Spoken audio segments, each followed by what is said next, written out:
Hello, motherfuckers. Welcome in. It is another edition of Kyle Reacts here on your Wednesday, July 2nd, 2025, of course. And that means it is AEW Dynamite. We are going over the show. Let's dive right in. There is really only one thing, believe it or not, and this is a first, that I liked, that I fully liked in the show. Kenny Omega coming out at the end, I believe. And Okada and Ibushi is not on the list. They're actually on neither, just because my show cut it out.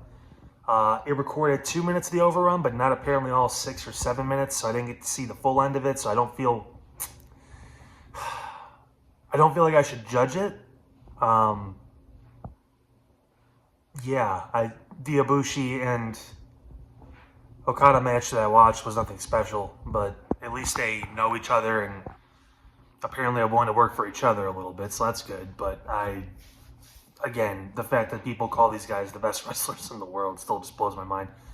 But nevertheless, so I'm not going to actually judge that and put that in either column. But the one thing I did like, and it really was the only thing in the show that I really liked, was MJF and the Hurt Syndicate, because again, shocker, they are the only real superstars in the entire show.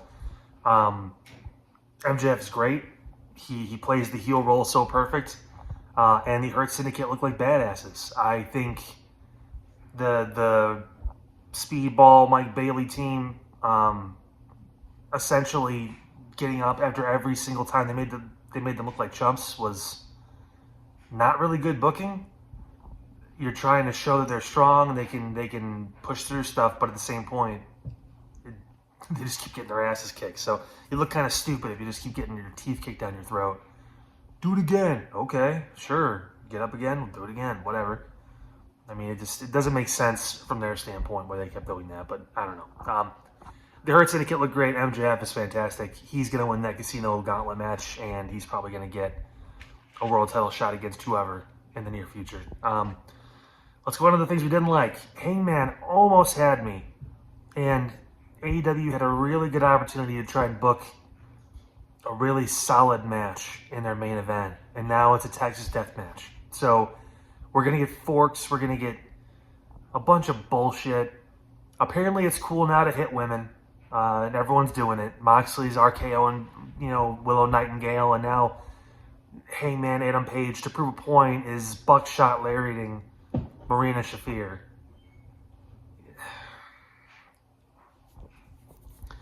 It feels like a 22-year-old kid decided to book the show, and that's what you're getting. Oh, would it be crazy if you hit a girl? Oh my god! Like it's so dumb.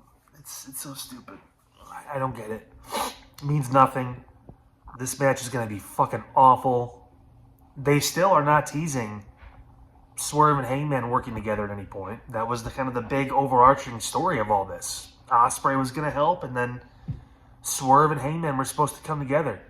And apparently they're going to save that till the last possible fucking second. Maybe it comes up next week. Maybe it doesn't. Probably not. I have no idea. Either way, this kind of blew dick. The Young Bucks are the most unentertaining tag team I think I've ever watched, with the amount of hype that was put up on them for whatever reason. I don't know. Where were they over? I'm assuming Ring of Honor?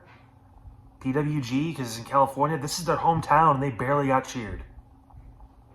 What are you talking about? Like, no, dude, that was not a hometown reaction. When I think of hometown reactions, I think of, even in AEW, I think of MJF in Long Island. I think of that. Like, I think of when Punk was there in Chicago. It's anywhere with Punk, but I mean, when he's in Chicago, any company. But still, that's what I think of when I think of hometown reaction. You think of Bret Hart, in Canada. You think of Sami Zayn in Montreal. You think all that stuff. You don't. The Young Bucks in Ontario, California get a modest cheer. I